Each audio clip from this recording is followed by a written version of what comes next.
the points now, if ippon is ippon, wazari, you can call wazari, you can call wazari 4 points red, wazari 4 points white, or my preference is 4 points red, 4 points white. You can go either way. There are people whose sensibilities may be upset. They think, well, I still want to have the word. I still want to have the gesture. Well, it makes it longer and a little more complicated. But in your area, if that's more accepted, do it. That's okay. Now, at the Nationals, we're still going to be calling this or this. But does that make sense to everybody? So, help your area out. If the people who come to your tournament say, well, it looks too much like wrestling. Okay, wazari, 4 points. Yes, sir. I was going to say, for the transitional people, for people that are actually IGF rules type referees, you've been doing this forever and ever. So you have to find a way to make that transition. And so I think what Steve is proposing is a happy medium. So you get them up. Because I'll be honest with you, if I do a freestyle judo match, I'm going to call, my hand is automatically going to do that. And that's okay. Ed and I have been doing that for 40 years? 50 years.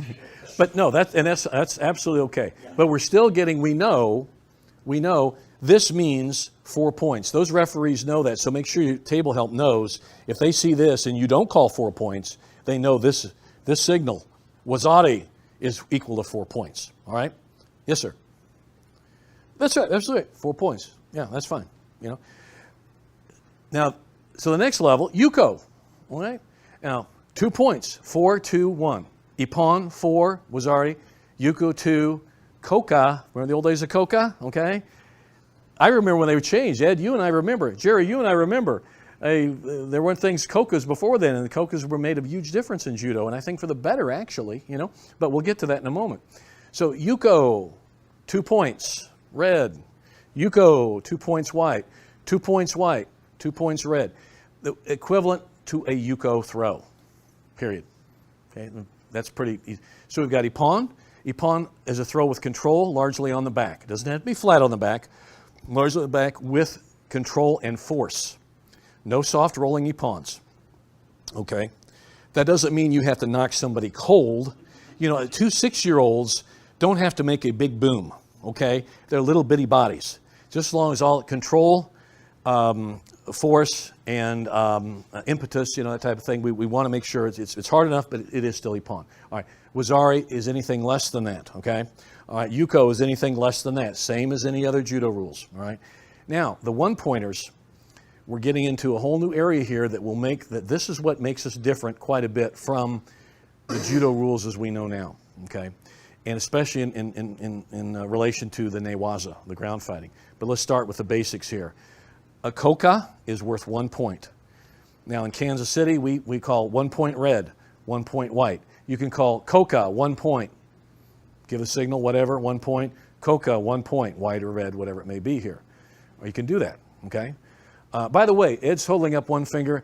I got in the habit of, when I was officiating a lot of wrestling, the international wrestling, in Sambo we start with our thumb.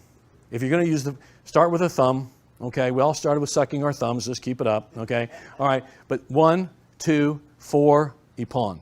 And if you start with a thumb, that's how I do. You want to do 1 point, that's okay. I don't care, But that's how it always worked for me, all right? And I'm in the habit of doing that just because of my wrestling officiating background too. So that being said. Okay, so we've got that, but it could be a koka. A koka is, remember the old days throwing him kind of on his buttocks? Not quite yuko. Yuko is more on the side or the back, okay?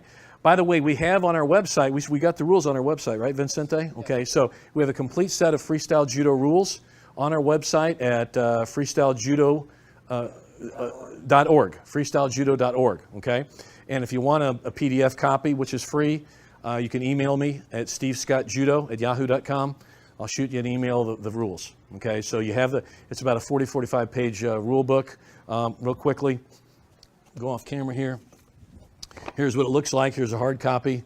So if you want this, we can get it to you in electronic format on email. Yes, sir. I've got 4 or 5 more of those. And we do have some more here available. I brought 1 or 2, and you brought a bunch, so we do have them available if you want to get one. Yeah. Okay. So, but we do have that available. So we're back to the Koka. Koka 1 point. Koka 1 point. Okay, 1 point.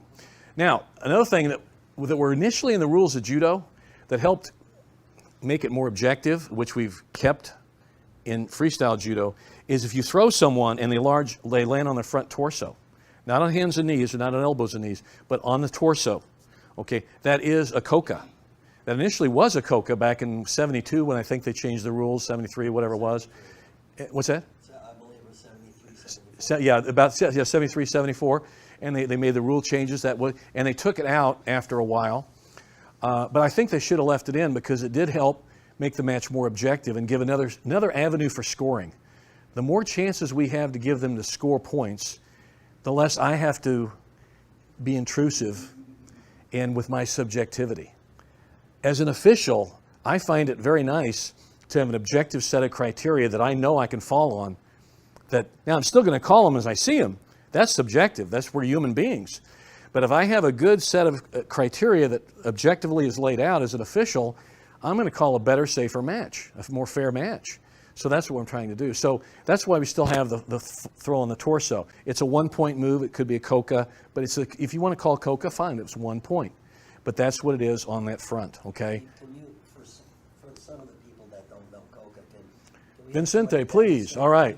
Let's say, and Vincente is suited up and he is my guy here. Let's say I throw him and he lands on his buttocks. We good? Okay, so I throw him, bam, he lands on his buttocks. Boom, just like there. There's a Koka, or boom, there's a Koka. I might have foot swept him. Bam, knocked him down, Koka.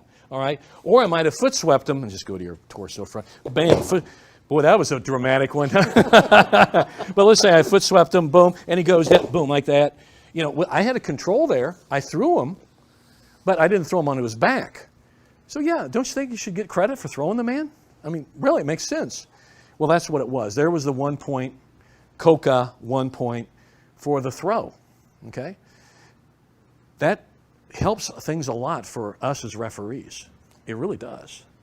And it gives another level of criteria that's objective, okay? All right, so that's the throwing. Now, another thing about throwing, yes, Scott?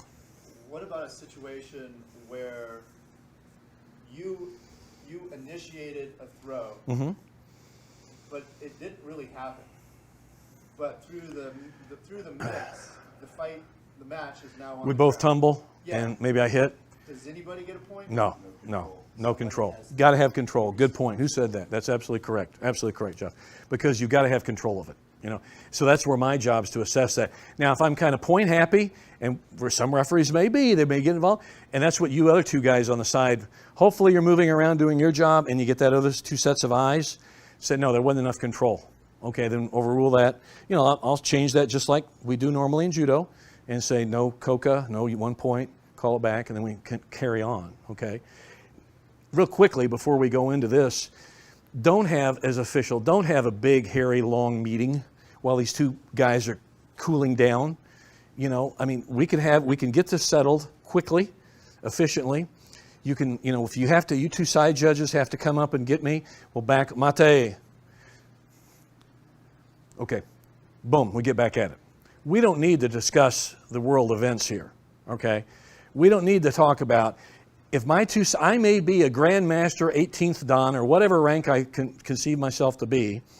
If these two guys overrule me, they overrule me. And that's it, okay? I may disagree with it. I obviously made another call. I do disagree with it. But they're telling me, no, that was this or that. Okay, good. Well, you can tell me later what you think, okay? We can have a discussion later. But these two are the important ones on the mat. It's not about me anymore. And that's another thing about freestyle judo. We're very aware of that. We want to make sure it's not about us anymore. It's about these two guys or girls.